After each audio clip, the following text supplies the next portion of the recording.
Guess who has 2 thumbs and didn't stick to her April TBR at all? This girl. Hello everyone, my name is Sarah and welcome back to The Literary Life. Today I'm going to be talking to you about the books that I read in April as well as the books that I plan to read in May. So you're probably thinking, Sarah, it's literally the 20th of May, looks at a watch that doesn't exist. It's pretty far into the month of May and here I am finally doing my April wrap up and May TBR, which just doesn't make sense. I know, I get it. And I could just give you the real excuse that I was busy. I'm instead just gonna give you some very unreasonable, unnecessary, very made up excuse. So why am I filming my April wrap up and May TBR so late, you ask? Well, it's because I got a goat and then I raised her and her name is Betsy and then she ran away and that's why I haven't uploaded, because my goat named Betsy ran away and I had to find her. Anyway, let's get into the books that I read in the month of April. So yeah, didn't stick to my April TBR at all whatsoever. We've already regarded that, okay? Realistically, I shouldn't really hold myself to those standards because I'm a very feel type reader. Like if I feel like reading a book or a certain type of book, I'm gonna read that book over the books that I've set for myself, if you get what I mean. So like TBRs really shouldn't be my thing, but I was trying to conform to society, okay? So I did one, but I did get to read 6 books in the month of April. I'm very proud of myself. So the first book that I read in the month of April, as you guys may already know, is City of Bones by Cassandra Clare. I already have a review of this book up. I've already made various jokes regarding this book in recent videos. It was okay. I only gave those 2 stars because of the world. Everything else was just, you know, mediocre at best. If I'm not mistaken, the next book I read in the month of April was My Heart and Other Black Holes. This is Hey, Editing Sarah here, and I noticed that I said My Heart and Other Black Holes, but I'm also holding up the book They Both Die at the End by Adam Silvera. I'm talking about They Both Die at the End. I don't know, I guess I just got confused. I don't know, but just know that's what I meant. Carry on. This is the book with the dust jacket removed. Basically, this book is about a guy named Mateo who gets a call from Deathcast, and Deathcast is this company thing where they like call you up and they're like, yo, you gonna die, and then you have to like live your life with that knowledge like on that last day. Like they call you on your last day. I'm so bad at explaining things, my god. Mateo gets this call and then also this guy named Rufus gets this call, and so Mateo and Rufus end up basically meeting on this app called, I think it was like Last Friend or something like that, and they end up meeting and they spend their last day together. This book was great. I like that the focus wasn't on love and it wasn't on sexuality, because realistically that I don't think would be the focus of people on their last day. It was more of just kind of the concept of knowing your impending doom and choosing to live with the knowledge of that, if that makes any sense. That was very nice, that was very sweet, very well proportioned. I can trust Adam Silvera, I already know that. He's a great dude. I say that like I've met him, I've never met him, but I have read all of his other books, so I basically have met him. The next book I read is A Long Way Down by Jason Reynolds. I'm not going to tell you what this book is about because I want you to just pick it up and read it. It's so short, it's gonna fly by.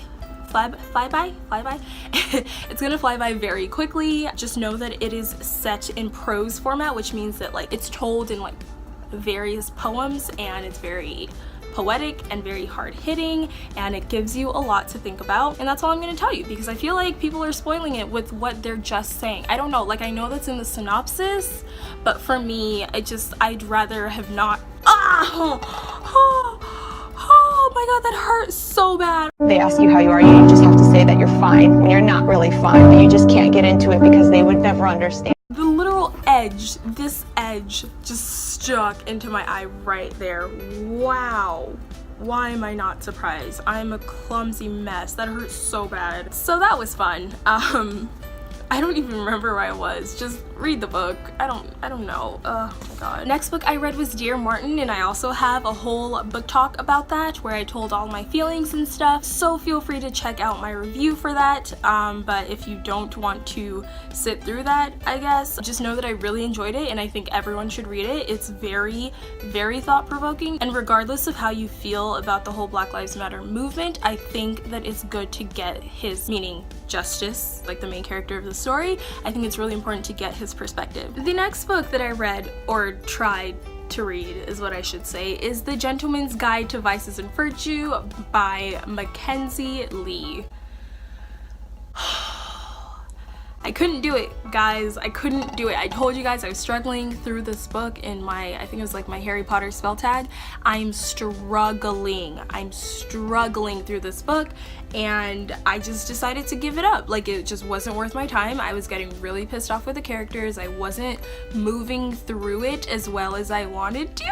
So we're just gonna put that one down and call it a day. Okay. And the final book I read in the month of April is My Heart and Other Black Holes by, what's her name? My Heart and Other Black Holes by Jasmine Warga, and I love this book, and I think I really enjoyed it because I read it at the right time. This book is basically about a girl who plans to commit suicide. Her name is Azelle, and she goes on this website and finds basically I don't know if they call it like a death partner or someone, but it's just like someone else who also wants to commit suicide. His name is Roman, and basically they meet each other and they become sort of suicide buddies to basically plan their deaths together and the way that they want to do it. This book made me smile so much. Like, you know those books that just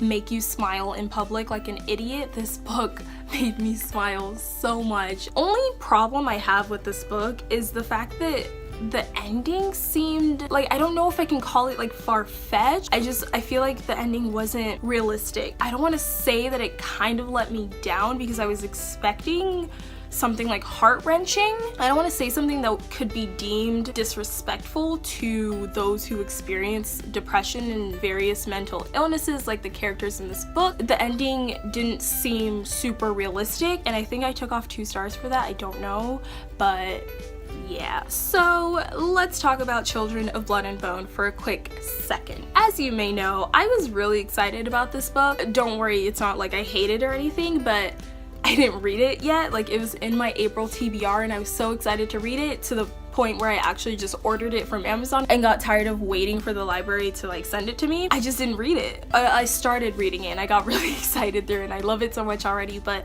I decided to put it down, at least momentarily, just because I feel like I need time to truly absolve myself in this book, because I know this is a book I'm gonna love. And you know those books where you don't want to cut it up so much because you're not gonna get the full feeling that you could from the book. I don't know, that's what I'm feeling with this. So I'm gonna leave this for now until maybe the summer or something when I'm free and life doesn't have all these responsibilities for me. I want to thoroughly enjoy this book and I want to give it my all. So yeah, gonna have to suspend this one for a little while. So sad though. Alright, so those are all the books that I read in the month of May. Such a good reading month. I feel like being on BookTube or like getting really involved into BookTube has made me read more books, and I'm very much appreciating the positive aspect it's having on my life. So let's get into my April TBR. So the first book I plan to read in the month of April is Gemina, which is super white, so like it's not showing up except for like the black mark. Just know it's pretty. If you haven't heard of Illuminae or Gemina or the Illuminae files or anything in all your life, I'm pretty much convinced you're living under a rock. In terms of a summary, just know that it's sci-fi and it is told in various formats and it's about things that happen in space. And trust me, that's all you really need. The next book I have here to read in the month of May, which is basically already gone, but we won't talk about that, is Eliza and Her Monsters by Francesca Zappia. Eliza and Her Monsters I picked up because Princess over at Castle Library just loves this book, and apparently she's been reading it. So apparently it's about this girl named Eliza who basically is like super like shy and stuff in real life, but online she's known as like Lady Constellation, and she's known for her extremely popular webcomic series. And Eliza moves and she meets this guy named Wallace, and it would turn out Wallace is a huge fan fiction writer for her webcomics. So I'm guessing they like discover this about each other and it brings them closer together. I don't know. I'm just hoping I'll love it because Princess loves it. So, and the last book I know I will for sure be reading in May is Scythe by Neil Shusterman. Oh my god, I'm already halfway through this book and I am loving it. Scythe is a book about a world where they have conquered death, and what would you assume is the next big problem? That would be overpopulation, because I guess people just couldn't stop popping out the babies. I don't know. And so in this world there are people called Scythes who are these above thou type of people where basically their job is to glean people, and glean is like Neil Shusterman's word for like murder them. I mean, when I heard that I was already sold, but I'll tell you more. So there are two people. There's this girl named Citra and this guy named Rowan? Yeah, Rowan. And basically they're taken as an apprentice under a Scythe to basically train and become a Scythe themselves. But there being two apprentices under one Scythe turns out to be something that's never actually happened before. From what I'm telling you right now, you want to read it, just read it. Because I don't know, I feel like the summary gives too much away. So we'll just not think about it. Summary who? I don't know her. Exactly. So that is gonna be it for today for my April wrap up and my May TBR. Thank you so much for watching. Tell me what books you plan to be reading in the month of May, and I will see you in the next one. Bye. What you say? That you only meant well, cause you did. What you say? That it's all